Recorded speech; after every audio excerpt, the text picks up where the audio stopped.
샬롬. 네, 여러분 드디어 오늘 도전 잠언 31일 마지막 말씀입니다. 네, 오늘이 29일인데요. 우리가 30장, 31장, 1, 2 이렇게 시작되어 있기 때문에 오늘 29장이 도전 31일, 잠언 도전 31일 마지막 말씀입니다. 하루 하다 보니 한 달이 금방 지났습니다. 여러분, 이게 우리 인생입니다. 한 달 어떻게 하지? 한 달을 생각하지 마시고 하루만 열심히 하면은, 그렇게 하루하루 살다 보면 한 달이 가는 거예요. 식당 주인이 50년 된 아주 유명한 식당 주인의 말입니다. 하루하루 좋은 재료 가지고 하루하루 정성을 다했더니 벌써 50년이 지났다는 거예요. 바로 이거예요, 여러분. 네, 우리 믿음의 선배들이요, 새벽기도 하루하루 했더니 벌써 50년 지났네요. 그런 분들 많아요. 그런데 여러분, 주일 예배 함부로 빠지면 안 되죠. 그게 나를 죽음의 강물에서 떠내려간 나를 구원해 주신 날인데, 교회에 어떤 시험이 들고 마음에 안 드는 사람이 있어도 그걸 이겨내야, 인생은 서로 부딪히면서 내가 깨지는 거예요. 그래서 그 부딪히는 게 싫어서 빠져버리면 훈련이 안 되죠. 그럼 계속 제자리에 걸음하게 됩니다. 여러분, 광야 40년을 방황했잖아요. 열흘 길이에요. 10일이면 가는 길인데 그 말씀을 받아들이지 못해서, 그 고통이 싫어서 10일이면 가는 거리를 40년을 반복 훈련받았단 말입니다. 그리고 다 죽어버렸어요. 여호수아, 갈렙, 그리고 새롭게 태어난 세대만 들어간 거예요. 이걸 거울 삼으라 그랬죠. 성경에서는 우리 옛사람이 그렇게 변화가 안 된다는 겁니다.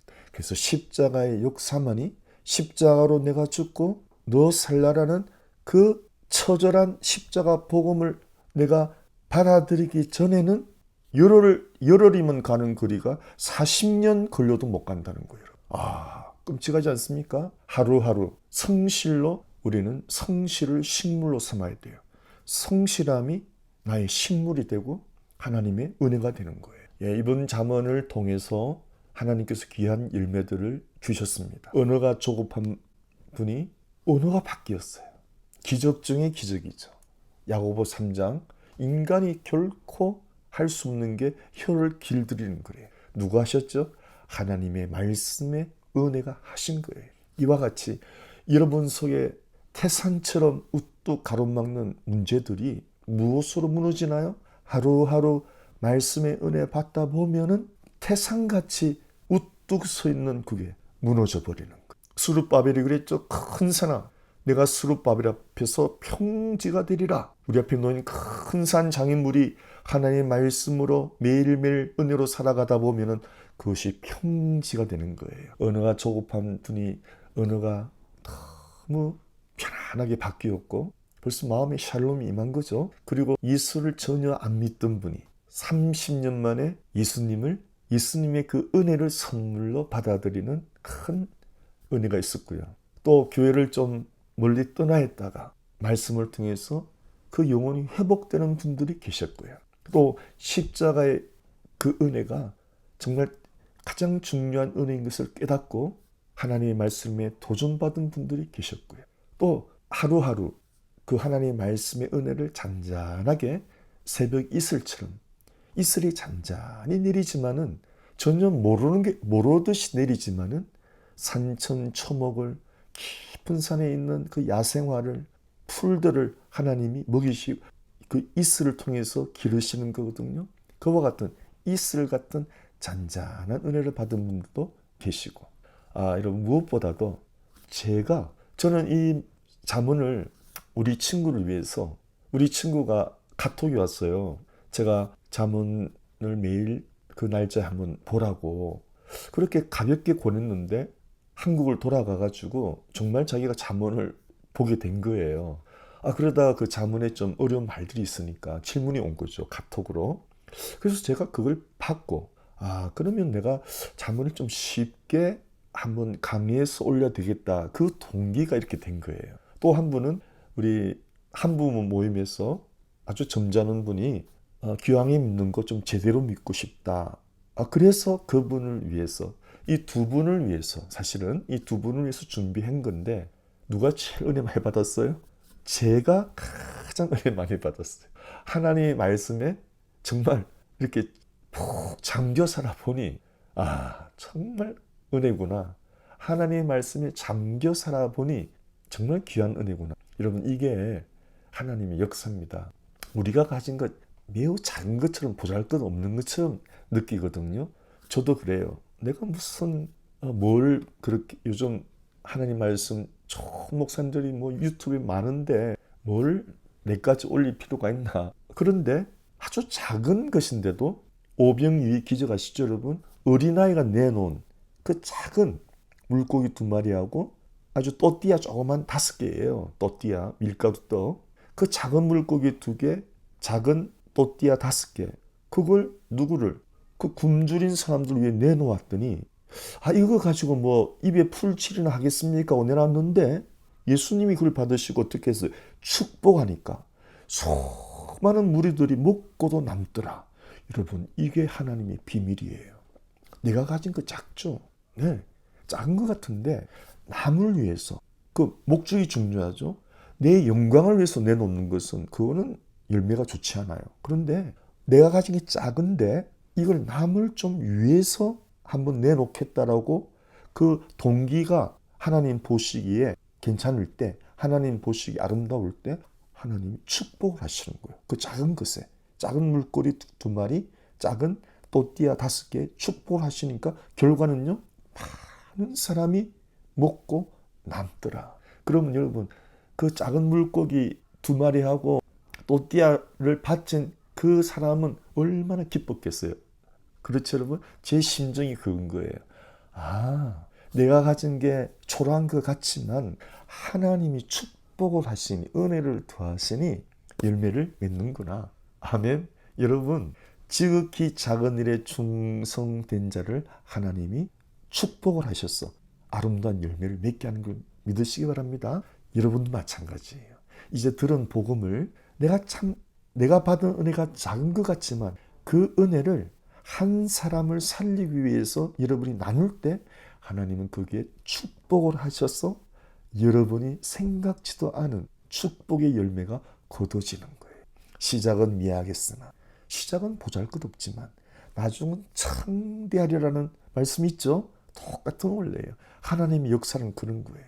우리가 가진 것으로 시작하면 돼요. 아주 보잘것없는 거라도 하나님이 축복하시면은 놀라운 역사가 일어나는 것을 저는 이번 도전 31을 통해서 저는 깊이 그 하나님의 은혜를 깨달았습니다. 내가 가진 게 작은 거지만 이렇게 하나님 앞에 내놓으니, 한 영혼을 살리려고 하다 보니 그것이 하나님의 은혜를 받고 복을 받는 귀한 통로가 되는구나 라고 깨달아진 거예요.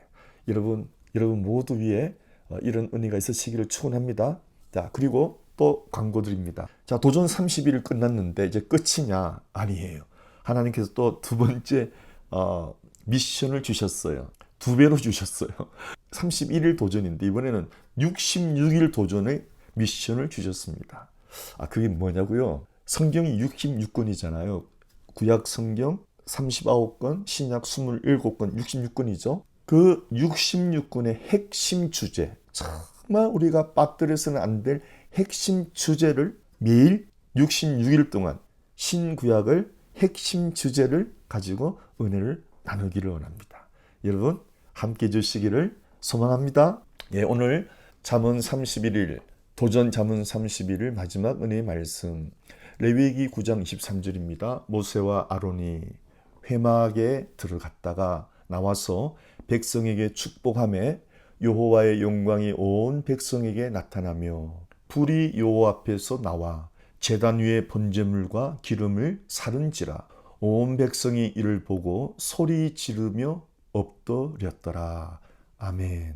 하나님 아버지 감사하고 감사합니다. 아버지 은혜로 도전 잠언 31일을 오늘 마지막 할 수 있게 하신 은혜를 주님 감사드리고, 우리 귀한 성도님들 지속적으로 하나님 말씀을 가까이 하고 하나님 말씀을 통해서 매일의 생명의 양식을 공급받는 그 은혜가 평생 주님 앞에 서는 그날까지 평생 누리도록 축복하여 주옵소서. 오늘 말씀 경청하는 모든 분들 위해 예배를 통하여 선물로 주시는 생명의 말씀이 우리 어두운 마음밭을 영광스럽게 변화시켜 주시고, 말씀을 통하여 그 생명의 말씀을 통하여 역사하시는 성령의 불이 우리 속에 숨겨진 죄악들을 태우심으로 우리가 아버지 앞에 진실로 엎드러지는, 기도 시간에 엎드러지는 겸비함의 은혜가 평생 있게 하옵소서. 복되신 예수님 이름으로 감사하며 기도하옵나이다. 아멘. 네, 오늘 잠언 29장의 이제 주제는요, 다스리는 왕. 다스리는 왕이 뭐죠?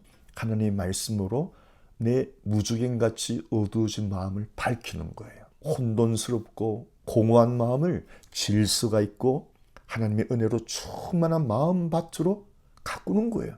그래서 우리 마음밭에서 좋은 열매들이 맺을 수 있도록 어둡고 무주갱 같은 마음을, 공허하고 혼란스러운 그 마음을, 어지러운 그 마음을, 방황하는 그 마음을 하나님의 생명의 말씀으로 비추어서 우리 마음밭을 아름답게 만들어 삶의 귀한 열매들을 만드는 것이 왕이라 이 말이죠. 말씀으로 나를 다스리는 사람, 그 사람이 왕이라 이 말이죠.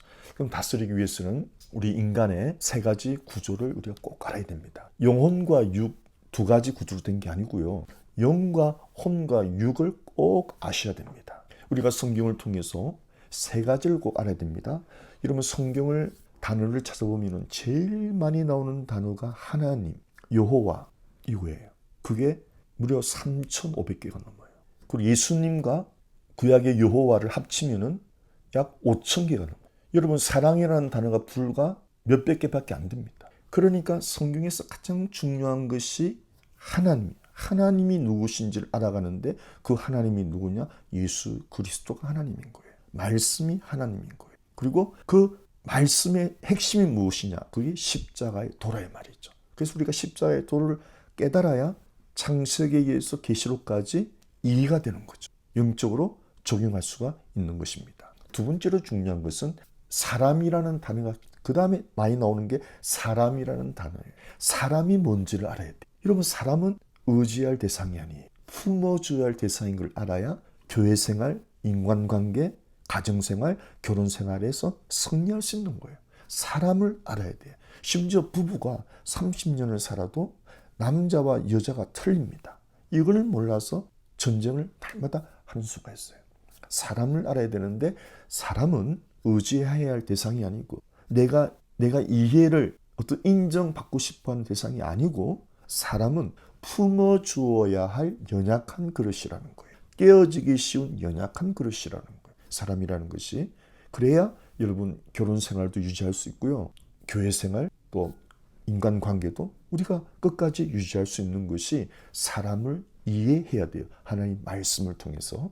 얼마나 사람이 전적으로 부패해져 있고 얼마나 자기 중심적이고 철저히 이기적인 것을 깨달았어. 하나님의 은혜가 아니면 사람은 구제불능이구나. 이걸 절실히 깨달아야 되는 거예요. 그 깨달아지는 만큼 하나님의 은혜가 커지는 거예요. 그래서 사람을 깊이 알아야 됩니다. 그래야 하나님을 깊이 알게 됩니다. 이것이 상관관계예요. 세 번째는 마귀를 알아야 돼요. 우리를 괴롭히고 쓰러뜨리는 마귀를 알아야 돼요. 그래서 유명한 말이 있죠. 죄를 미워하되 사람을 미워하지 말라. 그 사람이 참 끔찍한 죄를 지어서도 마귀에게 속아서 그 죄를 짓게 되었단 말이죠. 그렇죠?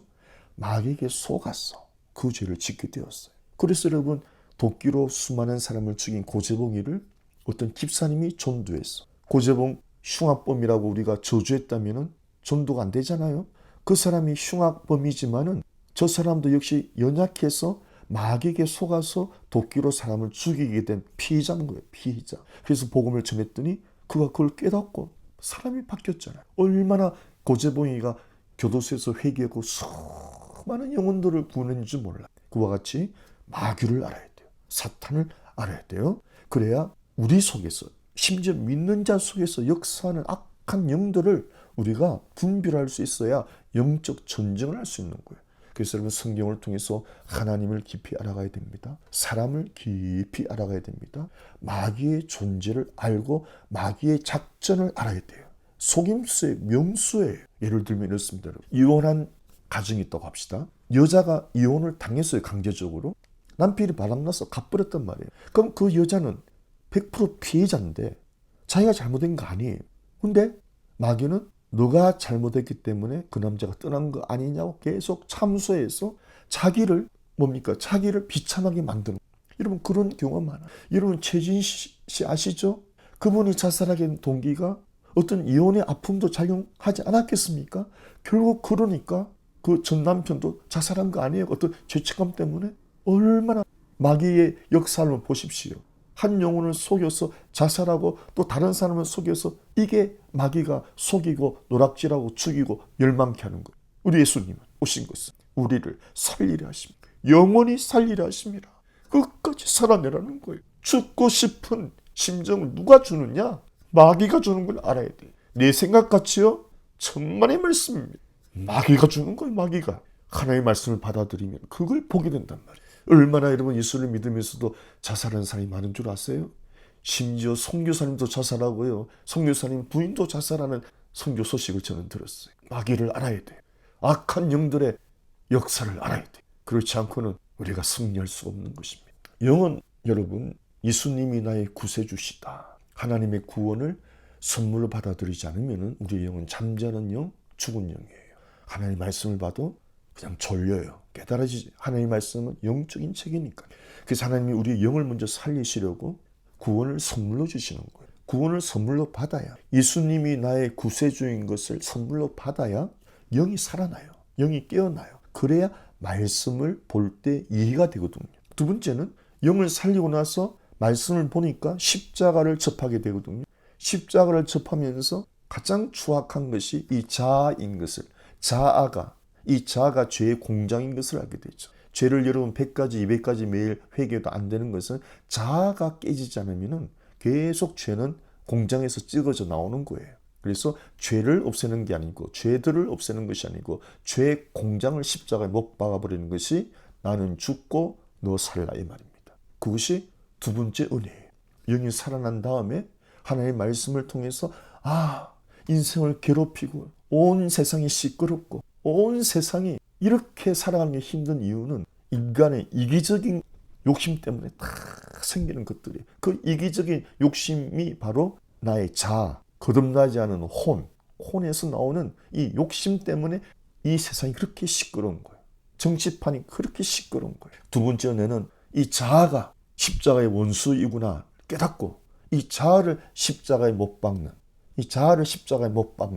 그래서 나 죽고 너 살라는 이 두 번째 은혜를 하나님이 기대하시는 거예요. 그게 혼이 자아죠. 자아. 예수 믿기 전에 지식, 모든 지식, 나의 가치관, 예수 믿기 전에 내 감정, 욕망이 이끄는 대로 따라갔던 감정, 잘못된 애정이 이끄는 대로 따라가면 뭐예요? 바람 피우는 거죠? 사랑이라고 다 사랑 아니죠? 잘못된 감정에 이끌려 가는 옛사람, 바람 피우게 하는 거죠? 옛사람 혼에서 나오는 거란 말이죠. 그 다음에 우리가 육이라는 것은 육체적인 욕망입니다. 이것은 아주 가장 전형적인 아주 감각에 이끌려 살아가는 그런 죄란 말이죠. 그게 뭐가 틀립니까? 이런 육신에 이끌려가는 사람은 이성을 통해서 정욕의 대상으로 삼아요. 그게 육의 사람이란 말이에요. 혼이 타락하는 것은 처음에는 저 사람을 불쌍히 여겼어요. 좀 도와주려고 시작했어요. 그러다가 정이 들어서 바람 피우는 경우 이게 혼을 다스리지 못하는 죄, 털려요. 육의 죄는 이 사람은 본질적으로 정욕대로 살아가요. 이성을 육체의 정욕의 대상으로 본단 말이에요. 그게 육의 죄라 이 말이에요. 탐욕의 죄. 그러나 혼은 시작은 긍휼이 시작되었어요. 그런데 그것도 잘못된 감정이죠. 왜 다른 여자를 불쌍히 여겨요? 이성은 무조건 조심해야 되는데 그게 벌써 이런 뭐예요? 인본주의에서 나오는 감정 아닙니까? 그렇게 불쌍히 여기다가 도와주다가 가까이 하다가 친밀해지다가 불륜으로 빠지게 되는 거예요. 그러니 여러분 영과 혼과 육을 분별하지 않으면 우리는 결코 승리할 수가 없는 것입니다. 하나님의 말씀을 통해서 영은 무엇이고 혼은 무엇이고 육은 무엇인지를 깨달아가야 적을 알아야 이기죠. 군대 가면 적 전술이 있어요. 적은 어떤 무기를 쓰는가, 어떤 복장을 입는가, 전략이 어떤 것인가 그걸 알아야 우리가 적과 싸울 수가 있잖아요. 적이 보이지 않는데 어떻게 이기겠습니까? 그래서 영과 혼과 육을 알아야 우리가 영적 전쟁에서 승리할 수 있습니다. 어떻게 합니까? 꾸준히 말씀을 공부하는 수밖에 없어요. 꾸준히 말씀을 공부하면 그 속에서 영의 역할, 혼의 역할, 육의 역할이 다 나옵니다. 속속들이 나오니까 말씀을 꾸준히 보시면은 우리가 영과 혼과 육을 분별할 수가 있는 것이에요. 첫째, 영이 살아나야 되죠. 하나님의 선물을 받아야, 구원은 하나님의 선물이죠. 노력해서 구원받는 거 아니에요. 두 번째는 말씀으로 옛 혼을, 자아를 부인하고 십자가에 못 박고 새 사람, 거듭난 사람의 지정의를 가져야 되는 거예요. 거듭난 사람의 지정의는 하나님을 아는 지식이죠. 세상 지식 아니죠. 하나님의 마음을 품는 불쌍함이죠. 정말 가난한 사람을 도와주고 싶어하는 그런 감정이죠. 불륜에 이끌려가는 감정 아니죠. 그렇죠, 여러분. 불륜에 이끌려가는 감정은 옛사람의 혼의 감정이죠. 그런데 정말 배고프고 가난한 사람을 도와주고 싶은 감정은 새 사람의 감정이라 이 말이에요. 그 말입니다. 그래서 하나님을 아는 지식, 정말 긍휼한 마음의 감정, 의지는 뭡니까? 의지는 이번에 도전 잠언 31일 또 의지로 한 거예요. 우리가 매일 그와 같이 66일 도전 66일도 하자. 그런 의지, 이 새로운 의지죠. 새로운 의지는 하나님의 일을 위한 의지, 하나님을 기쁘시게 하는 모든 이 의지가 새로워진 의지인 거예요. 옛 사람의 의지는 뭐예요? 라스베가스 가서 한번 땡기고 와야 되겠다. 의지가 발동하죠. 술을 3개를 끊었는데 다시 먹어야 되겠다. 의지가 발동하죠. 그 옛 사람의 의지, 죄로 이끌고 가는 의지라 이 말. 그래서 옛 사람의 혼과 새 사람의 혼이 틀립니다. 그것을 이제 깨달아가는 거고요. 세 번째, 육의 사람은 날마다 십자가. 이거는 전형적인 감각적인 죄죠. 아주 죄로 치닫는 성질을 말하는 거예요. 혈기. 그 다음에 육체의 종욕, 탐욕, 탐식 그런 거 있죠. 예, 그것은 완전히 전형적인 육신의 죄들이죠. 그것은 순간순간 십자가로 못 박혀야 되는 것입니다. 예, 징계의 필요성은 우리가 다 약해요. 예수 믿고 징계받지 않는 사람은 없어요. 박 목사님 징계 받으셨어요? 너무너무 많이 받죠. 요즘도 받고 있어요. 생각을 잘못해도, 말을 잘못해도 네, 징계가 와요. 그래서 우리가 말씀으로 늘 훈련되어야 충성된, 변치 않는, 죽도록 충성하는 하나님의 증인이 된다. 일꾼이 된단 말이죠. 그리고 성령과 말씀으로, 그래서 훈련되면은 성령과 말씀으로 통제가 되는, 하나님의 손에 통제가 되는 새 사람의 혼, 지정의가 기능을 제대로 하는 거죠. 옛사람의 혼 아니죠. 불륜에 이끌려가는 감정 아니죠. 술집으로 이끌어가는 의지 아니죠. 하나님 없는 지식, 돈이 최고야라는 그런 가치관 아니죠. 그거는 십자가에 못 박아야 할 옛사람의 혼, 지정의란 말이에요. 그러나 그것이 못 박히고 하나님의 말씀으로 새롭게 된 혼은 무엇이냐? 하나님을 아는 지식이죠. 성경 지식이죠. 두 번째는 뭐예요? 정말 불쌍한 사람을 도와주고 싶은 순수한 감정이죠. 순수한 감정이죠. 세 번째는 의지는 뭐예요? 하나님을 기쁘게 해드리려는 의지, 하나님의 일을 완수하려는 의지, 힘들어도 고난이 와도 이기고 말리라는 믿음의 의지, 틀리잖아요. 이 새로워진 혼은 지정의 역할에 틀리는 것입니다. 네. 자, 조급심 나오죠. 이 조급심, 분노, 이 조급심을 통해서 분노와 다툼, 비극이 나타나고요. 샬롬, 하나님께 훈련된 마음은 넓은 마음, 감정을 제어할 수 있죠. 징계의 목적은 우리가 이탈하니까, 탈선하니까, 방황하고 있으니까 하나님께서 징계하는 거예요. 매일 말씀 보지 않고 살짝 이틀이에요. 징계가 오는 거예요. 기도 안 해요. 징계가 오는 거예요. 마음이 샬롬으로 가득했는데 이상하게 마음이 방황이 와요.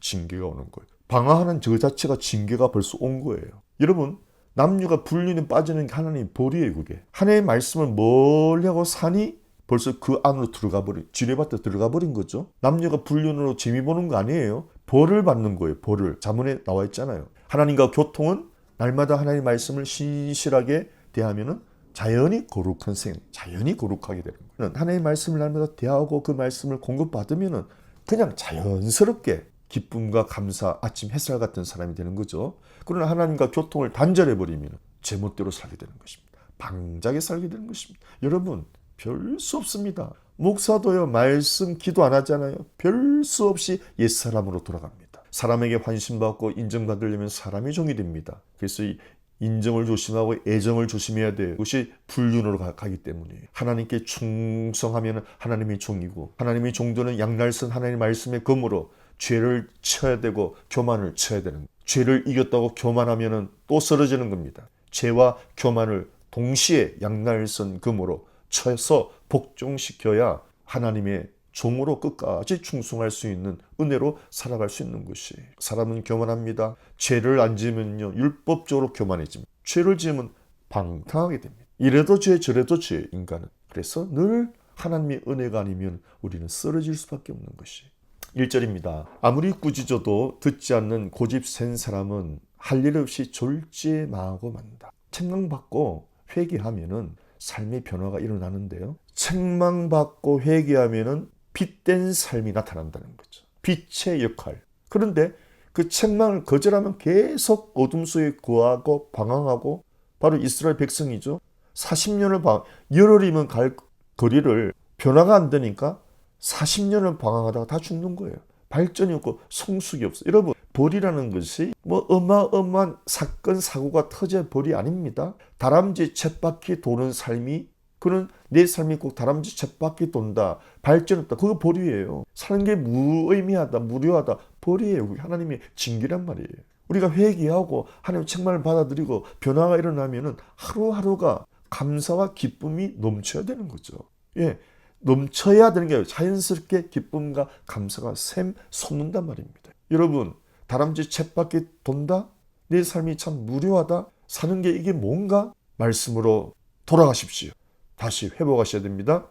2절, 착한 사람이 세력을 펴면 백성이 기뻐하지만 나쁜 사람이 정권을 잡으면 백성이 한숨 짓는다. 누가 마음의 주인입니까? 여러분, 잠언은 계속 우리가 공부했지만은 착한 사람, 나쁜 사람은 어떤 성격을 그러는 게 아니고요. 나쁜 사람, 하나님 없는 사람, 예수님이 없는 사람은 한숨 나오는 인생이란 말이에요. 제가 참 월남국수를 좋아해서 월남 그 국수 식당에서 이제 먹고 나오는데, 그 월남국수 그 안에서 일하는 나이 드신 분인데 아마 잠깐 휴식하러 밖에서 이렇게 쪼그리고 앉아가지고, 이 베트남 사람들이 잘 쪼그려 앉잖아요. 쪼그려 앉아서 담배를 피우고 계시는데 그게 굉장히 뭐라 그럴까, 한숨 짓는 삶처럼 보였어요. 담배 피우는 모습도 그렇고 쪼그려 앉는 모습도 그렇고, 어떤 편안하게 앉으면 이 쪼그려 앉은, 이게 사람이 뭔가에 쪼들린 인생. 그래서 담배를 피우면서 한숨 짓는, 보기 참 딱하게 보였어요. 여러분 어떠세요? 혹시 쪼그리고 앉아서 한숨 푹푹 쉬고 계세요? 누가 내 마음의 주인이죠? 마음의 주인을 바꾸시면은 감사와 기쁨이 회복되는 걸 믿으시기 바랍니다. 여러분, 이번 잠언 29장은요 계속 누가 마음의 주인이냐 학습하는 거예요. 계속 반복 학습하는 거예요. 이것이 가장 중요한 성경의 핵심이기 때문에 누가 마음의 주인이냐. 십자가는 마음의 주인을 바꾸는, 마음의 혁명을 일으키는 것이 십자가예요. 내가 주인 되었는데 예수님이 주인 되는 것이 십자가의 역사예요. 4절, 임금이 정의로 다스리면 나라가 튼튼히 서지만 마구 긁어들이면 나라가 망한다. 왕은 누구라고 그랬죠? 하나님의 말씀을 배우는 사람이 왕. 여러분, 왕의 말씀을 듣고 배우죠. 왕입니다. 왜요? 왕의 진미, 왕의 진수성찬이 말씀이란 말이에요. 까마귀는 영적으로 불신자죠. 세상의 시체, 세상 것들을 먹는단 말이에요. 까마귀는. 노아의 방주에서 까마귀 날려보냈더니 시체 먹느라고 돌아오잖아. 하나님의 전으로 돌아오지 않았잖아요.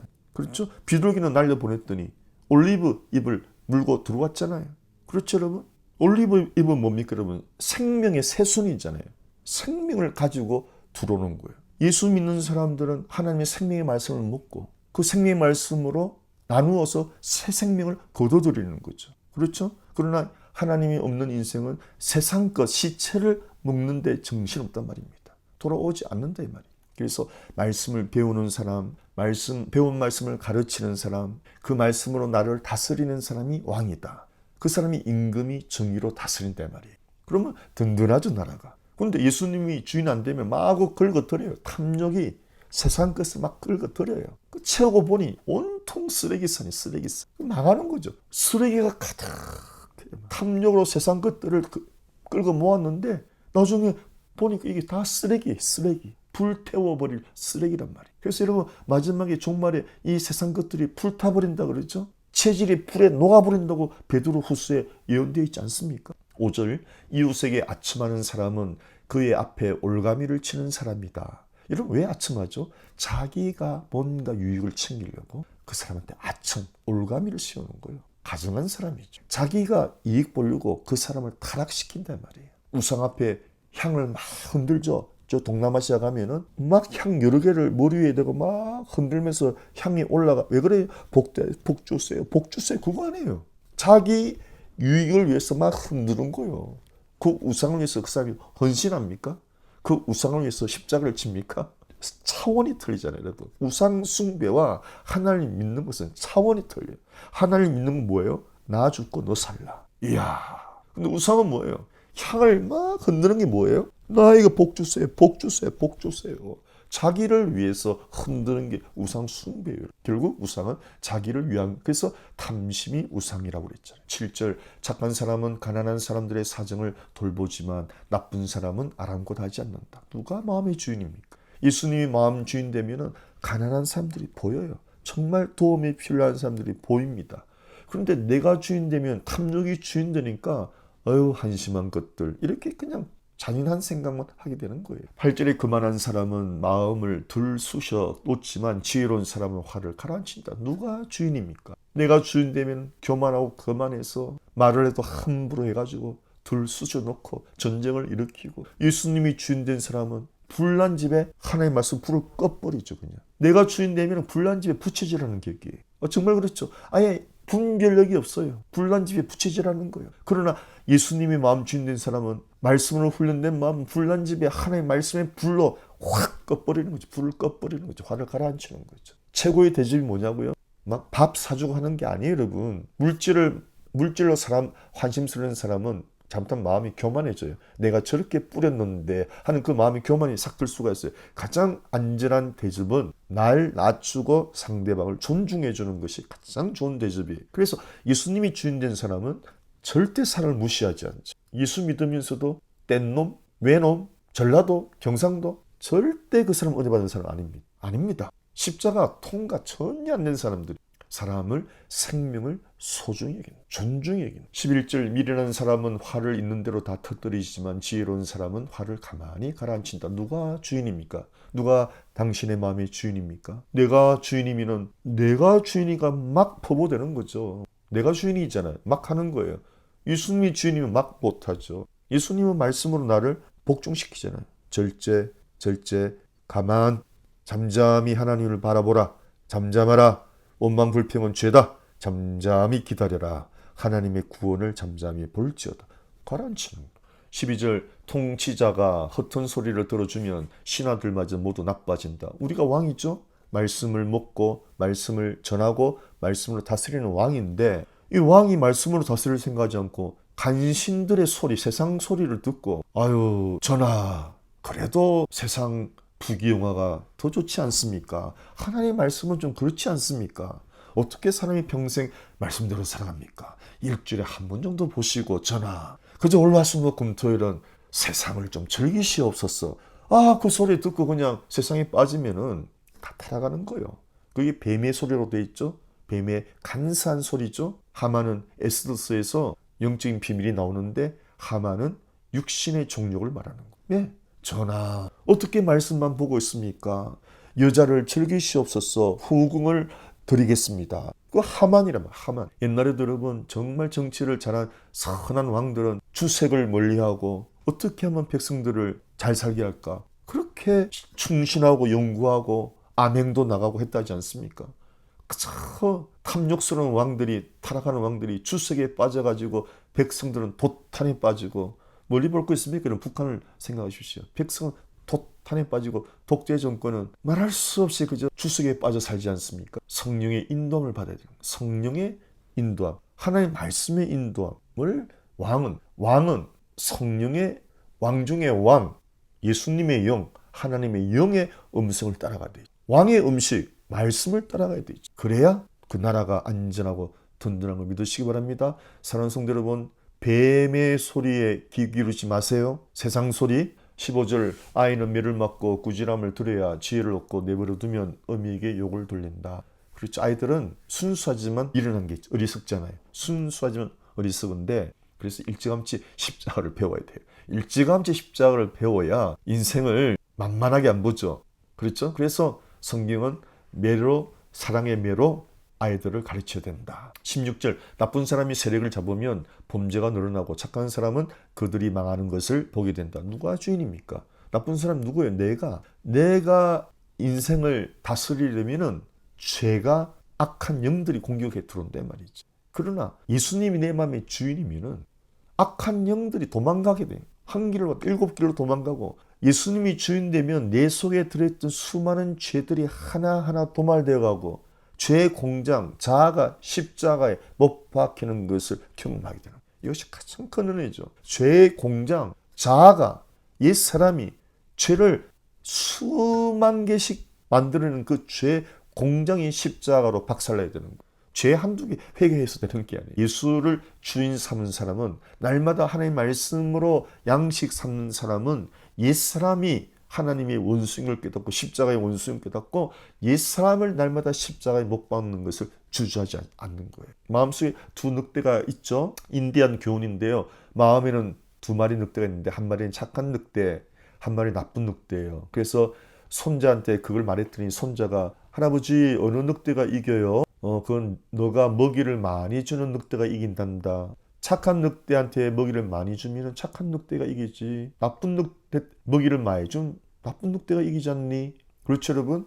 우리 속에 두 마리 늑대가 있죠? 좋은 늑대는 새 사람이에요. 나쁜 늑대는 옛 사람이에요. 옛 사람이 먹이는 혈기, 시기, 미움, 세상, 염려, 근심. 어떻게 하면 허영 좀 부릴까? 어떻게 하면 사치 좀 할까? 어떻게 하면 재미 좀 볼까? 이게 다 나쁜 늑대의 먹이죠. 좋은 늑대의 먹이는 뭐예요? 하나님의 말씀, 기도, 봉사, 겸손, 충성, 아내 사랑하기, 아내 돌보기, 남편 사랑하기, 남편 돌보기, 자녀들 사랑하기, 자녀들 돌보기, 교회에 충성하기, 교회에 봉사하기. 이런 좋은 것들이, 그거는 좋은 늑대의 먹이란 말이죠. 근데 목사님 왜 늑대라고 표현해요? 여러분, 좋은 늑대라 할지라도 인간은 언제 타락할지 모르기 때문에 늑대인 거예요. 17절, 아들에게 채찍을 대어라. 그래야 걱정이 사라지고 마음의 기쁨을 얻는다. 이제 똑같은 말 반복하고 있습니다. 어릴 적부터 십자가를 경험해야 됩니다.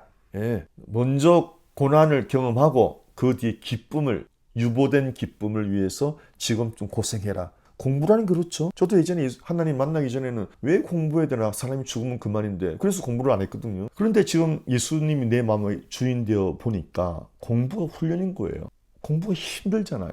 공부가 훈련밖에 하는 거죠. 마음을 훈련시키는 거예요. 그래서 어릴 적부터 훈련된 사람을 만들어가는 식 공부인데, 저는 그 깊은 뜻을 모르고 공부하면 뭐하나, 그래 어리석은 생각을 했죠. 그래서 어릴 적부터 아이들에게 유보된 기쁨, 먼저 고생하고 뒤에 기쁨을 누려야 된다. 먼저 네가 기뻐하고 뒤에 고생하면 안 된다. 그걸 십자가로 가르쳐야 된다 이거죠. 말씀으로 쳐서 복종시켜야 큰 기쁨을 누릴 수가 있다. 먼저 놀고 너 나중에 한다. 절대 안 된다. 18절, 계시의 말씀이 없으면 백성이 방자해진다. 그러나 하나님의 법을 지키는 사람은 복을 받는다. 여러분, 하나님의 말씀이 주의 종들을 통해서 혹은 여러분의 말씀을 통해서 성령의 계시, 성령의 역사하는 말씀이 없으면, 내 마음을 찌르는 말씀이 없으면, 말씀을 통해서 내가 정말 잘못 살았구나 이런 진리의 자각이 없으면 어떻게 되죠? 계속 제멋대로 방자하게 살아간단 말이죠. 그러나 하나님의 은혜의 말씀이 내 어두운 마음에, 무적인 같은 내 마음에 비춰서 내가 잘못 살았구나 깨닫고 하나님의 말씀으로 돌이키는 사람은 복을 받는다. 말씀의 은혜가 된다고요? 여러분, 굉장한 복을 받고 사시는 거예요. 뭐가 무슨 거예요? 목사님 말씀을 봐도 은혜가 안 와요. 잠만, 소름만 와요. 목사님 설교가 왜 이렇게 은혜가 안 되죠? 그거 병 들린 거예요. 어느 목사님 말씀을 들어도 은혜가 돼야 돼요. 하나님이 쓰시는 영역이 틀리거든요. 어떤 목사님은 하나님은 이렇게 쓰시고 어떤 목사님은 저렇게 쓰시고, 그러니까 마음이 겸손하고 하나님의 은혜를 받은 분들은 어디서든 은혜가 되는 거예요. 그렇다고 해서 교회를 여기저기 다니는 말은 절대 아닙니다. 한 교회를 꾸준히 섬기시기를 축원합니다. 19절, 좋은 말만으로는 종을 길들일 수 없다. 다 알아들으면서도 따르지 않는다. 이것이 사람의 마음이에요. 예. 그래서 좋은 늑대, 나쁜 늑대라고 그러는 거예요. 나쁜 늑대는 옛사람이고 좋은 늑대는 새사람인데, 새사람도 하나님의 매를 맞아야 정신 차릴 때가 있어요. 사람은 전적으로 부패한 존재이기 때문에 좋은 말만으로는 안 돼요. 그래서 여러분 인생에 계속 기쁨만 있는 사람 한 명도 없어요. 왜 그렇죠? 곁길로 간단 말이에요. 뱀의 소리 듣고 살짝 빠진단 말이에요. 그러다가 하나님 채찍을 맞는 거예요. 매를 맞는 거예요. 징계의 이유가 뭐죠? 바른 길 가게 하려고. 가장 여러분 무서운 게 뭐죠? 하나님이 징계를 하지 않는 거, 내버려 두는 거예요. 내버려 두는 것은 그래 너 멋대로 살다가 너는 지옥이다, 이런 말이에요. 아주 무슨 말이죠? 여러분 징계를 받는 것은 하나님의 자녀인 증거인 걸 믿으시기 바랍니다. 위로와 징계의 균형이죠. 그래서 우리 하나님께서는 우리가 너에게 즐거운 날이 있느냐? 찬송하라. 너에게 힘들고 어려운 날이 있느냐? 기도하라.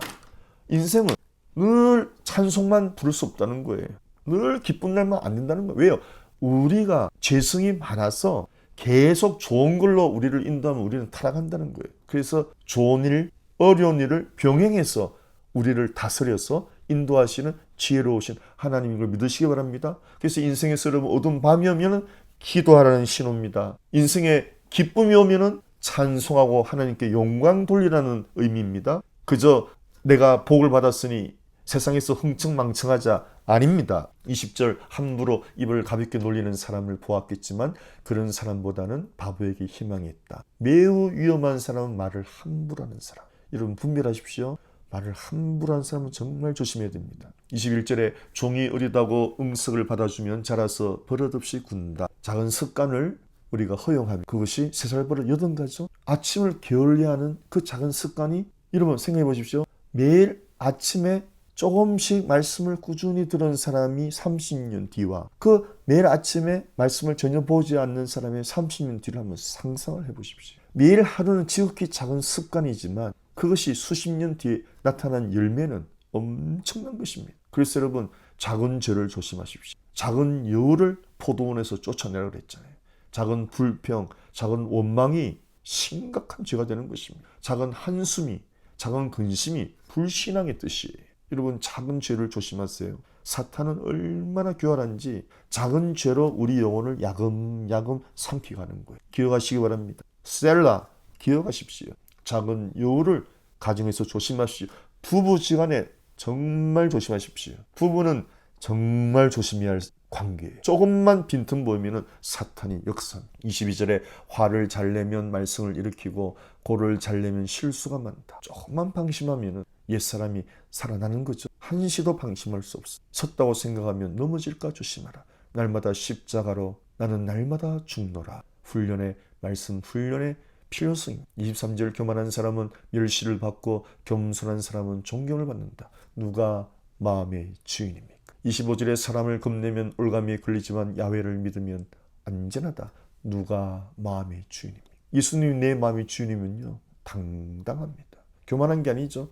당당해요. 사람을 두려워하지 않아요. 사람의 종노릇 안 해요. 사람한테 끌려다니지 않아요. 그 사람을 생명길로 인도하죠. 그리고 기대하지 않아요. 내가 베풀고 기대하지 않아요. 하나님의 은혜인데요.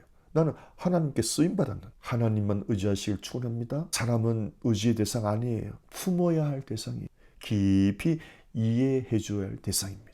우리가 전적으로 품에 안기고 의지하고 사랑해야 할 대상은 하나님 한 분밖에 없어요. 그래서 여러분 부부도요 언제 문제가 생긴 줄 아세요? 하나님보다 아내를 더 사랑하면 반드시 그 가정에 문제가 생깁니다. 하나님보다 아내를 더 사랑해요? 아내가 원수가 돼버려요. 하나님보다 남편을 더 사랑해요? 남편이 원수가 돼버리는 거예요. 저는 많이 봤어요. 하나님보다 남편 따라가다가 풍지박산 나는 가정 보았어요. 오직 하늘과 땅에서 내 평생 사랑할 사람은 하나님 한 분밖에 없어요. 여러분 하나님을 사랑하는 것이 아내를 끝까지 이해하고 품어주게 되는 거예요.